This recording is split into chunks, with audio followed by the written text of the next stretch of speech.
I believe every night we travel to another dimension, to an alternate reality.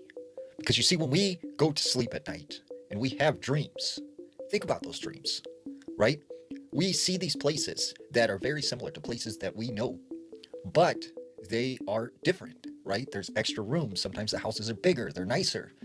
We see people in our dreams that we know them, but they look different, they appear different.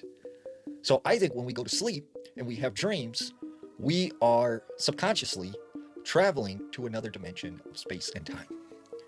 And I think when we see some of these ghosts that people mention, they are simply interdimensional travelers who are asleep, who are having a dream, and we are a part of that dream.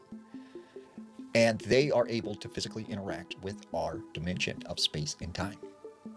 Now, Michael was a 33-year-old, and he said that he remembers very vividly one morning he had this dream. And he said in this dream, he was in his house. And he gets out of his bed and he starts walking through his home. Now, everything looked the same as his, regular home that he lived in. But as he went from room to room, there was no one there. None of his family was home. So he comes down the stairs and he looks over into the living room and he sees this man sitting on the couch. And as he walks over to him, he notices this man looks very familiar. He looks a lot like his father. So he says, "Hey, what are you doing in my house? Like, who are you?" And he says, "Michael, you don't know me? Like, I'm your dad's brother. I'm your uncle." And he goes, "No, my dad doesn't have any brothers. I don't have any uncles." And he goes, "No, I'm your uncle." And he's like, no, like, my dad does not have any uncles. So he turns around and he makes his way back up the stairs. And this guy starts chasing him. Wait, no, Michael, like, you can't go, you can't leave. He said, next thing you know, he woke up. And a couple days later, he talks to his dad and he says, I had this really weird dream. You had a brother. And he said, it's crazy that you say that because, I was supposed to have a brother, but like, he passed away at birth and I never got to meet him. And Michael always thought that in that dream, he somehow entered into a reality where his dad's brother existed.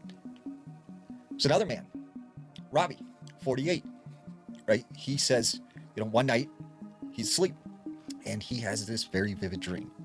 He said he remembered seeing a bright light shining into his bedroom window. He said through the window stepped these three short little beings. They were gray, hairless. They had these large black eyes. And he said they sort of made this triangular formation around his bed. The next thing he knows, he's levitating above his bed and he's carried out his window. And he said he just remembered being taken up into the sky. He then finds himself in this metallic room. He's sitting on this metallic bench. And there are a couple other people in this room with him. He doesn't know any of them. They're all completely naked. And he said he remembered this one woman that was in the room with him. He locked eyes with her. And she seemed to notice him, and he noticed her. And then the next thing he knows, he said he was taken into this room where these beings were performing some sort of experiments on him. Next thing he knows, he wakes up, and he says, wow, that was a crazy dream. And he forgets about it. 3 years later,